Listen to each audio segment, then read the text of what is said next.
première communion. Vraiment, c'est bête, ces églises des villages, où 15 les marmots encrassant les piliers, écoutent, crassaillant les divins babillages et noirs grotesques dont fermentent les souliers. Mais le soleil éveille, à travers des feuillages, les vieilles couleurs des vitraux irréguliers. La pierre sent toujours la terre maternelle. Vous verrez des monceaux de ces cailloux terreux dans la campagne en rute qui frémit solennelle, portant près des blés lourds, dans les sentiers ocreux, ces arbrisseaux brûlés où bleuit la prunelle, des nœuds de mûriers noirs et de rosiers fuireux. Tous les 100 ans rend ces granges respectables, par un badigeon d'eau bleue et de lait caillé. Si des mysticités grotesques sont notables, près de la Notre-Dame ou du Saint empaillé, des mouches chantant bon l'auberge les étables se gorgent de cire au plancher ensoleillé. L'enfant se doit surtout à la maison, famille, des soins naïfs, des bons travaux abrutissants. Ils sortent, oubliant que la peau leur fourmille, ou le prêtre du Christ plaqua ses doigts puissants. On paie au prêtre un toit ambré d'une charmille, pour qu'il laisse au soleil tous ses fronts brunissants. La première habit noir, le plus beau jour de Tarte, sous le Napoléon le petit tambour, quelque enluminure où les Joseph et les Marthe tirent la langue avec un excessif amour, et que joindront, au jour de science, 2 cartes. Ces seuls doux souvenirs lui restent du grand jour. Les filles vont toujours à l'église, contents de s'entendre appeler garces par les garçons, qui font du genre après-messe ou vêpres chantants. Eux qui sont destinés au chic des garnisons, ils narguent au café les maisons importantes, blousés neufs et gueulant d'effroyables chansons. Cependant le curé choisit pour les enfances des dessins. Dans son clos, les vêpres dites. Quand l'air s'emplit du lointain nasillement des danses, il se sent, en dépit des célestes défenses, les doigts de pied ravis et le mollet marquant. La nuit vient, noir pirate aux cieux d'or débarquant.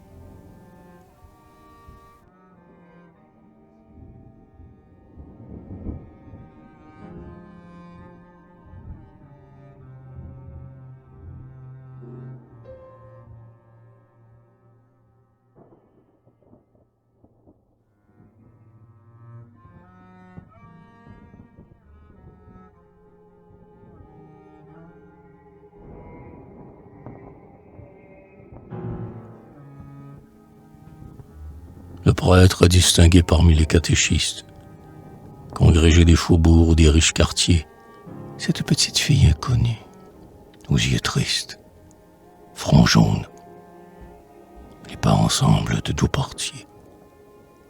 Au grand jour le marquant parmi les catéchistes, Dieu fera sur ce front neiger ses bénitiers.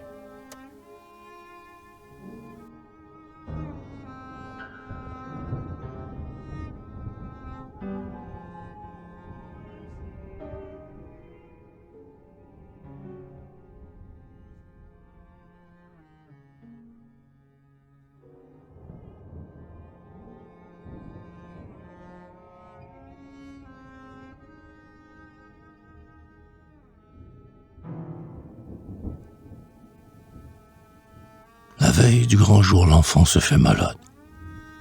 Mieux qu'à l'église haute aux funèbres rumeurs, d'abord le frisson vient, le lit n'étant pas fade, un frisson surhumain qui retourne. Je meurs. Et, comme un vol d'amour fait à ses sœurs stupides, elle compte, abattue la main sur son cœur, les anges, les Jésus et ses vierges nitides, et calmement, son âme a bu tout son vainqueur. Adonai,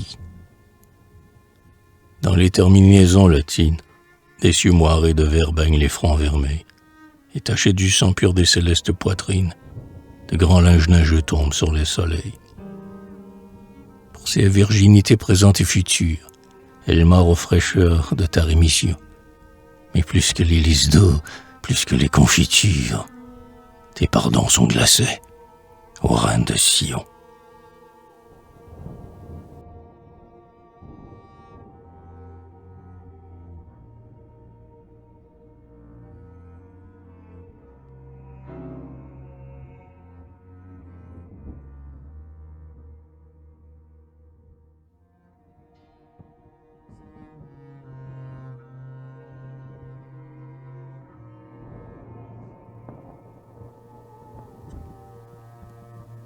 Puis la Vierge n'est plus que la Vierge du livre.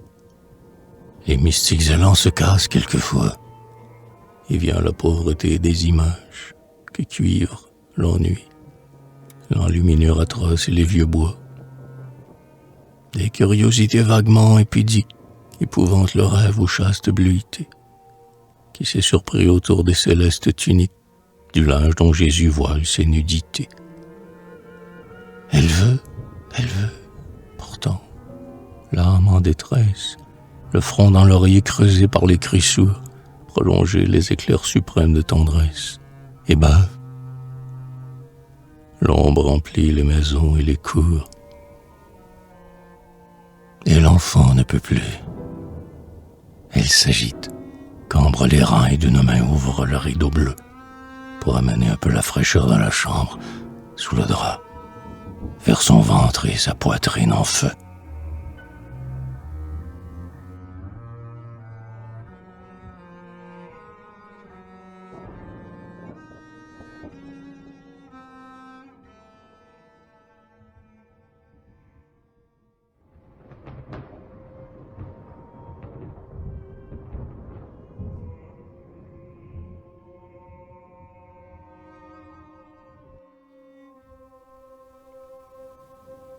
À son réveil, minuit, la fenêtre était blanche. Devant le sommeil bleu des rideaux illumés, la vision l'a pris des candeurs du dimanche. Elle avait rêvé rouge. Elle saigna du nez, et se sentant bien chaste et pleine de faiblesse, pour savourer en Dieu son amour revenant, elle eut soif de la nuit où s'exalte et s'abaisse le cœur sous l'œil des cieux doux, en les devinant. De la nuit, Vierge Mère impalpable, qui baigne tous les jeunes émois de ses silences gris. Elle eut soif de la nuit forte où le cœur qui saigne écoute sans témoin sa révolte sans cri. Et faisant la victime et la petite épouse, son étoile la vit, une chandelle au doigt, descendre dans le cour où séchait une blouse, spectre blanc, et lever les spectres noirs des toits.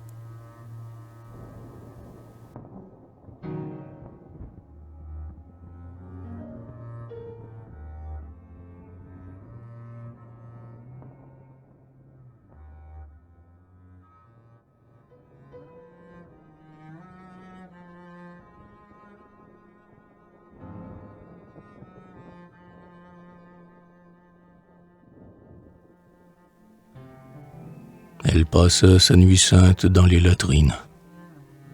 Vers la chandelle, au trou du toit coulait l'air blanc, et quelques vignes folles aux noirceurs purpurines, en deçà d'une cour voisine s'écroulant. La lucarne faisait un cœur de lueur vive. Dans la cour, les cieux bas plaquaient d'or vermeil les vitres. Les pavés, puant l'eau de lessive, souffraient l'ombre des murs bondés de noir sommeil.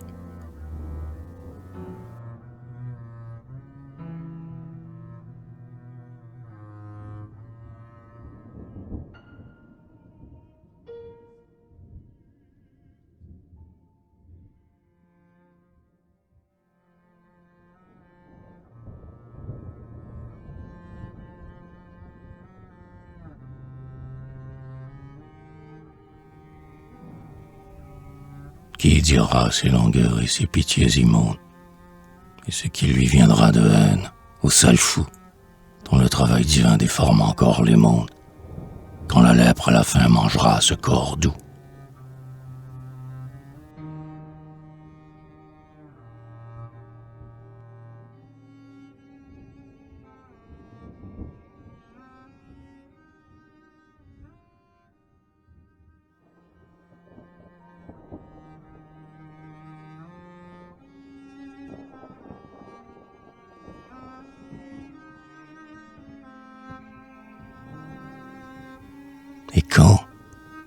défaudrait tous ses nœuds d'hystérie.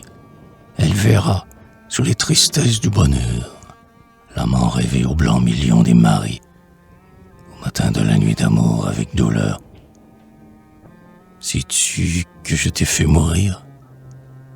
J'ai pris ta bouche, ton cœur, tout ce qu'on a, tout ce que vous avez. Et moi, je suis malade. Oh, je veux qu'on me couche parmi les morts des eaux nocturnes abreuvées. J'étais bien jeune, et Christ essuyait mes haleines. Il me bonda jusqu'à la gorge de dégoût. Tu baisais mes cheveux profonds comme des laines, et je me laissais faire. Ah, va, c'est bon pour vous. Homme qui songeait peu que la plus amoureuse, sous sa conscience aux ignobles terreurs, la plus prostituée, la plus douloureuse, que tous nos élans vers vous sont des erreurs. Car ma communion première est bien passée. Tes baisers, je ne puis jamais les avoir su.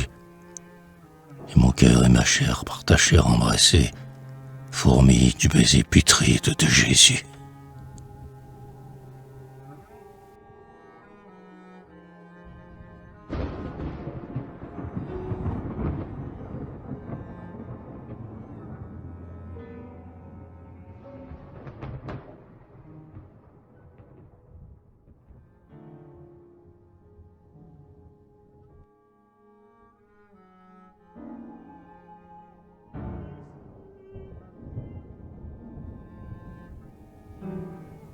Alors l'âme pourrie et l'âme désolée sentiront ruisseler tes malédictions.